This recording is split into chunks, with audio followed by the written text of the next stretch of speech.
Welcome to SM graphics. আমি সৌভিক। আজ Photoshop beginner সিরিজের ক্লাস নাম্বার 28। বেসিক্যালি আজকের কোনো নতুন টপিক না, আমাদের প্রিভিয়াস যে ক্লাসটা ছিল লেয়ার স্টাইল, সেই লেয়ার স্টাইলেরই আজ কিছু কাজ করে আজকে আপনাদের দেখাবো। তবে চলুন স্টার্ট করা যাক।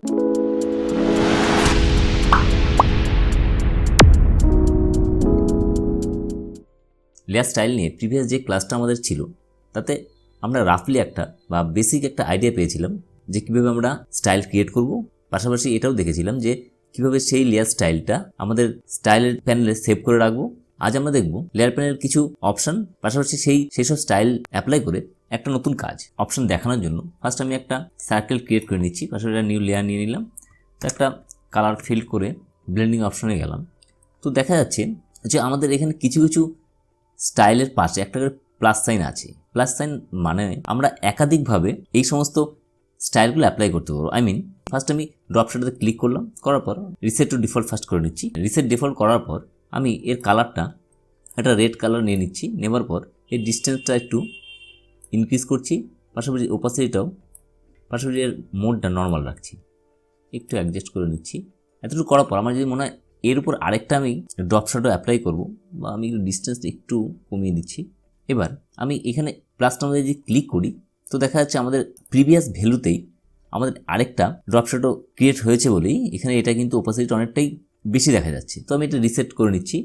এবার আমি আমাদের যেটা ডিফল্ট ভ্যালু থাকে, এবার এর থেকে আমি আলাদাভাবে একটা যদি আমি এখানে অ্যাপ্লাই করি তো ব্যাপারটা বুঝতে পারবেন যে প্রিভিয়াস যে শ্যাডোটা আছে থাকার পর আমি এটা ওকে করি তো একটু জুম করে বুঝতে পারবেন যে মনে হচ্ছে যে এই ব্ল্যাক যে সার্কেলটা আছে তার নিচে একটা রেড আলাদা একটা লেয়ার আছে, তার নিচে কিন্তু আমাদের ড্রপ শ্যাডোটা ক্রিয়েট হয়েছে। কিন্তু এই ইফেকশনের মধ্যে কিন্তু আমাদের শুধুমাত্র উপরেরটাই ফিল কালার, নিচের দুটোই কিন্তু ড্রপ শ্যাডো। তো এইভাবেই একাধিক এফেকশন এর ভেতরে করতে পারবেন। এবার আমি যদি মনে করি স্ট্রোক, এই স্ট্রোকটা আমাদের প্রিভিয়াস ক্লাসে কভারেজ করা হয়নি, তো আমি এটা যদি আমি করার পর আমি একটা ডিফারেন্ট স্ট্রোক নিলাম। নেওয়ার পর এর যে সাইজটা আছে 10% রাখছি। এবার এটা আমি ইনসাইড দিলাম, এর পজিশনটা ইনসাইড, মানে ক্লিক করে ইনসাইড, আউটসাইড আর সেন্টার করার পর আমি এখানে অ্যাড করলাম। এবার আমি আরেকটা ডিফারেন্ট কালারের স্ট্রোক নিচ্ছি। স্ট্রোক নেওয়ার পর এটা আমি আউটসাইড করে দিচ্ছি। এবারে আমি যদি মনে করি আরও একটা নেবার পর এরও একটা কালার আমি আরেকটা ডিফারেন্ট কালার নিচ্ছি, আই থিঙ্ক রেডই নিলাম। এবার এটা আমি যদি মনে করি সেন্টার করব, সাইডে এতটুকু রাখলাম। এবার ওকে করি তো দেখা যাচ্ছে এটা ডিফারেন্ট, মনে হচ্ছে তিনখানা লেয়ার এর মধ্যে পরপর সেপারেট হয়ে একটা এফেকশন চলে এসছে। মাথা রাখবেন এই যে টোটাল এফেক্টসটা দেখা যাচ্ছে তার নিচে যেইগুলো অপশান আছে প্রত্যেকটা যদি আপনার মনে হয় একসাথে অ্যাপ্লাই না করে এখানে এই যে আই সাইনগুলো আছে সেটা অফ অন করে রিফ্লেকশনে দেখতে পারেন। আমি যদি মনে করি ড্রপ শ্যাডো একটা আমি অফ করব তো দেখা যাচ্ছে আমার আউটসাইডের লাস্ট যেটা আছে সেটা অফ হলো। তো আমি মনে হচ্ছে এটা রাখলাম, আর ফার্স্টের যে রেড কালার এটা আমি অফ করছি। তো বুঝতে পারছেন এই ক্ষেত্রে আমাদের কন্ট্রোলটা কিন্তু অনেকটাই বেশি থাকছে। তো এই যে কালারের মধ্যে আমার যদি মিডিলের যে কালারটা আছে এটা যদি আমি অফ করতে চাই, রেডেরটা বা যে কোনো একটা স্ট্রোক আমি অফ করতে চাই, প্রত্যেকটা ফ্রিডমে কিন্তু আমাদের এই সব কাজের মধ্যে আছে। তো এবার আমি আজকের যে মেন টপিকটা আছে নতুন একটা কাজের অ্যাপ্লাই করে দেখানো আমার এই টোটাল স্টাইলের উপর নিয়ে, সেটা দেখানোর জন্য আমি অলরেডি একটা ইমেজ ওপেন করে রেখেছি। এই পাতার উপরে আমি একটা বাবলস ক্রিয়েট করব। মাথার যে কোনো কাজের আগে একটা প্ল্যানিংয়ের খুবই প্রয়োজন। এই লেয়ার স্টাইলের ক্ষেত্রে খুব বেশি এফেকশন দিয়ে এখানে যদি কাজ করার চেষ্টা করেন খুব একটা বেটার কাজ আসবে না। ফার্স্ট একটা প্ল্যানিংয়ের প্রয়োজন আছে, যে তারপরে এর অ্যাপ্লাইগুলো করলে একটা আউটপুটটা অনেকটাই বেটার হবে। সেটা করার জন্য আমি ফার্স্ট একটা নিউ লেয়ার নিয়ে নিচ্ছি। নেওয়ার পর আমি অপটিক্যাল মার্কিং টুলটা সিলেক্ট করার পর আমি এখানে একটা সার্কেল ড্র করলাম। করার পর আমি টুলবার থেকে গ্রেডিয়ান্ট টুলটা সিলেক্ট করার পর এখানে ক্লিক করার পর এই থার্ড যে গ্রেডিয়ান্টটা ব্ল্যাক অ্যান্ড হোয়াইট এটা সিলেক্ট করলাম। করার পর একটু জুম করে নিচ্ছি। নেওয়ার পর এখান থেকে আমি এখানে ফিল করলাম। এবার কন্ট্রোল ডি প্রেস করে এটা ডিসিলেক্ট করে নিলাম।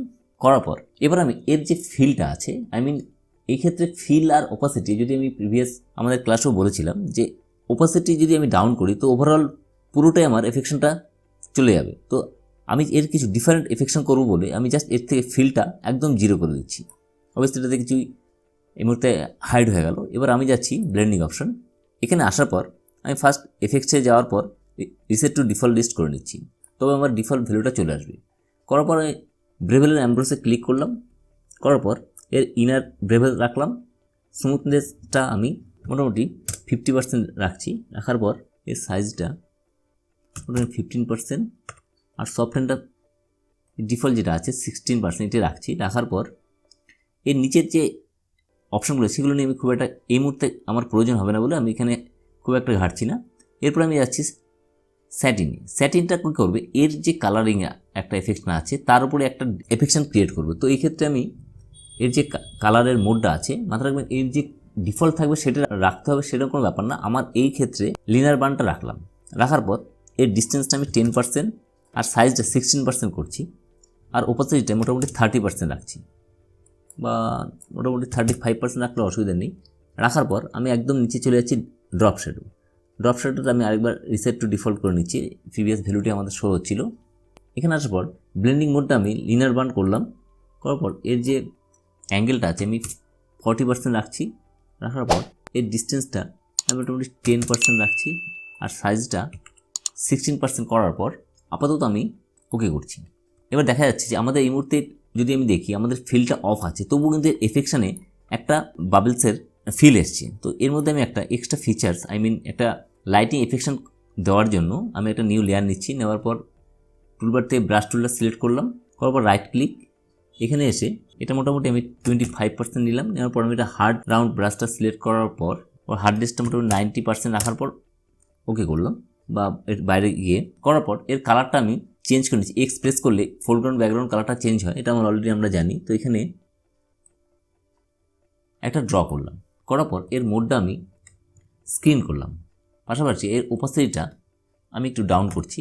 এবারে আমি যদি একটু নর্মাল মোডে যাই তো দেখা যাচ্ছে এর ওপাসিটিটা আমি আরেকটু ডাউন করলে আই থিঙ্ক আরও বেটার একটা ফিল আসবে। মোটামুটি আমি 70% রাখছি। রাখার পর আমি এই দুটো নিয়ে একটা গ্রুপ করে নিচ্ছি।